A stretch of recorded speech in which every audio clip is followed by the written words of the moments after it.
que tiene un átomo. Ya está. ¿Qué coincide con el de electrones que tiene ese átomo? Cuando se transforma en un ion, ya lo coinciden, ¿vale? ¿Estamos? Pero mientras sea el átomo neutro, coinciden. ¿Está entendido? Sí. Pero, definición, número atómico es el número de protones que tiene un átomo en su núcleo, ¿vale? Sí. Y número másico es el número de protones más neutrones. ¿De acuerdo? ¿Está claro? ¿Qué fórmula ya del número máximo? La tienes en el enterado. Ese es el número máximo. El número máximo es la A mayúscula. No se considera que tiene masa. Pues ese es el número atómico, el número de protones que tiene un átomo en su núcleo. ¿Vale? Vale. ¿Estamos? Sí.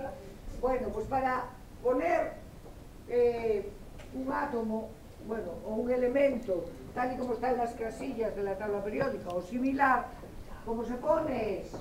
Se pone símbolo del elemento, el que sea, pues yo le pongo una X, ¿de acuerdo?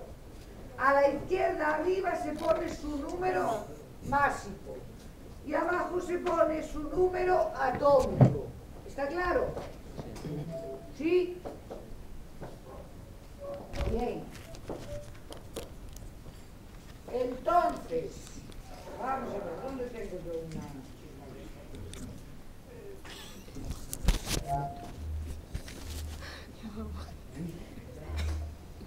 Por ejemplo,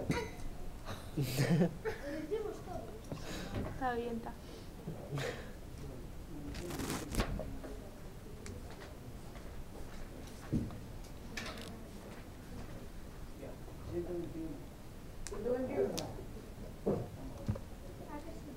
ahí está.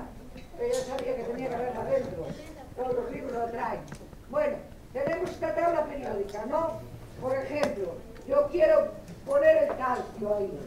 Pues cojo y pongo símbolo del calcio, Ca.